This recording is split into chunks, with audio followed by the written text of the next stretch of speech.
महाराष्ट्रामध्ये आपला पक्ष यांचं नाही जोर. त्या महाराष्ट्रामुळे मी इंडियामध्ये आहे.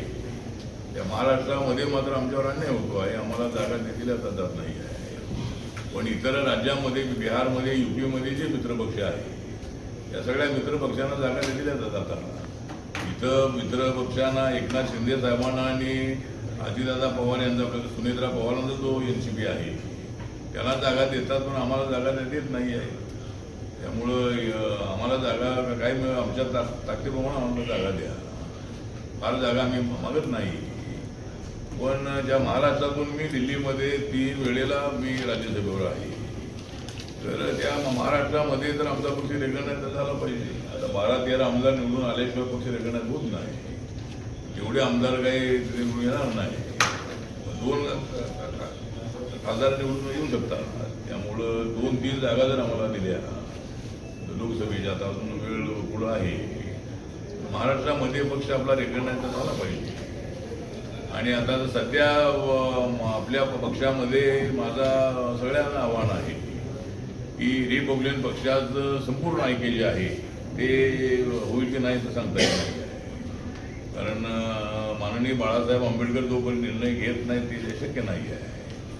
पण जर ते शक्य नसेल, बाकीच्या छोट्या मोठ्या गटांनी आपल्या आरपीआयमध्ये यावं, आपला पक्ष नॅशनल रेकग्नाइज होण्याच्या दिशेनं पुढे चाललेला आहे.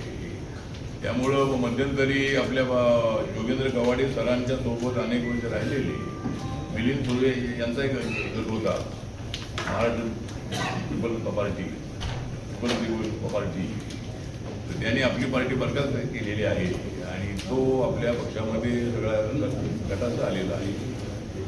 त्यानंतर अनेक जे छोटे मोठे गट आहे त्यांनी आपल्या पक्षाला यावं अशा पद्धतीची आपली सूचना आहे.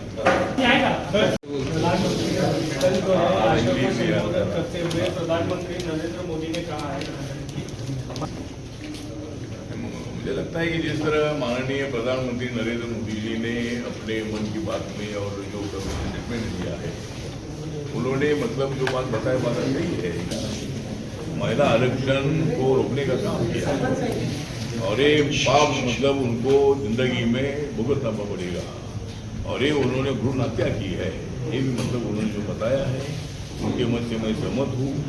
और जिस तरह ये निर्णय हुआ है तो मेरी जो रिपब्लिकन पार्टी ऑफ इंडिया है, इन्होंने ये तय किया है कि जहाँ जहाँ कांग्रेस पार्टी का ऑफिस है या फिर जहाँ जहाँ आंदोलन करना संभव है वहाँ वहाँ रिपब्लिकन पार्टी सारे देश भर में आंदोलन करने वाली है. और कांग्रेस पार्टी का और अपोजिशन का निषेध हम इस आंदोलन में करने वाले हैं. महाराष्ट्र में भी जगह जगह पर आंदोलन होता रहेगा. और इसी तरह मतलब ये लोगों ने इस बिल को इसलिए नकारा है, इसका फायदा नरेंद्र मोदी जी की सरकार को होगा, इसका फायदा अपने को ज़्यादा होगा नहीं. इसीलिए कौन से भी हालत में इस बिल को रोकना है और डिलिमिटेशन का मुद्दा सामने रखकर, अगर खाली ये बिल आता था तो हम ये करते थे, ऐसा उनका बयान है. लेकिन डिलिमिटेशन आवश्यक था. 50 साल के 30-40 साल के बाद डिलिमिटेशन होने जा रहा था. तो मुझे लगता है कि अपोजिशन ने बहुत बड़ा गलत निर्णय लिया है और उनको भुगतना पड़ेगा. आने वाले चुनावों में भी महिलाएं उनको घेराव डालेगी और उनको जवाब पूछेगी. प्रधानमंत्री ने ये भी कहा है कि सरकार ने पहले ही स्पष्ट किया है कि न किसी राज्य की भागीदारी का अनुपात बदलेगा, न किसी का रिप्रेजेंटेशन कम होगा. हाँ, तो प्रधानमंत्री जी ने बताया है कि भाई किसी राज्य पर अन्याय करने के लिए बिल नहीं है. जो जगह बढ़ेगी तो वो जगह प्रोपोर्शनेट के मुद्दे पर बढ़ेगी और स्टेट की सीटें पर बढ़ेगी. और जो हमारे पास अभी प्रस्ताव था कि 543 सीटों में 273 सीटें बढ़ाने का एक मतलब विषय था और 816 या 850 इतनी सीट लोकसभा की बढ़ने वाली थी.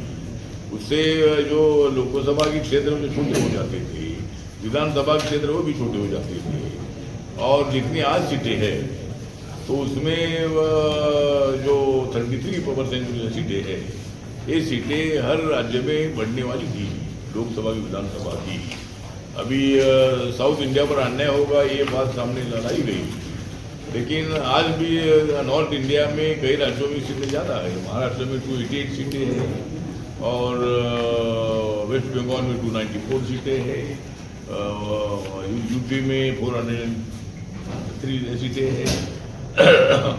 तो इसी तरह मतलब नॉर्थ में सीटें ज़्यादा है, बात सही है, लेकिन उनकी भी सीटें बढ़ेगी और उनकी भी सीटें बढ़ेगी। तो इसमें कोई किस पर अन्याय का बिल्कुल विषय नहीं था, ये भी प्रधानमंत्री जी ने बताया है। सर, प्रियंका गांधी ने कहा है कि हमने सरकार की साजिश को नाकाम किया है, लोकतंत्र की जीत हुई। मुझे लगता है कि लोकतंत्र को धोखा दिया है, लोकतंत्र को खत्म करने की साजिश इन लोगों ने की है। जो बाबा साहब ने संविधान दिया है, ये संविधान की धज्जियां उड़ाने का काम इन लोगों ने किया है। महिलाओं को न्याय देने की बात संविधान में थी, लेकिन महिलाओं को आरक्षण देने में हमारी सरकार कामयाब हुई नहीं। उसका कारण कांग्रेस पार्टी और अपोजिशन वाले हैं।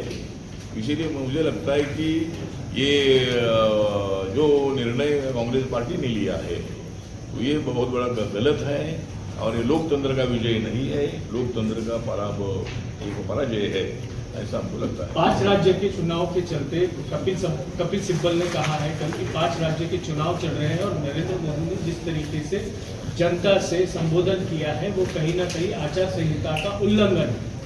मुझे लगता है कि आचार संहिता का उल्लंघन नहीं है, वो कोई वहाँ राज्य में जाकर उन्होंने ऐसा कुछ नहीं बोला है। उन्होंने मतलब दिल्ली से वो स्टेटमेंट दिया है और ये आचार संहिता का उल्लंघन नहीं है। आचार संहिता का उल्लंघन की बात बिल्कुल नहीं है। तो बिल के संबंध में उन्होंने अपनी बात बताई है कि भाई बिल को जिन लोगों ने विरोध किया है उनके संबंध में उन्होंने टिप्पणी भी दी है, इसलिए ये कोई आचार संहिता का उल्लंघन करने वाली बात बिल्कुल नहीं है। कल के निर्णय के बाद उन्होंने ऐसा स्टेटमेंट दिया है, तो इसमें कपिल सिब्बल जी से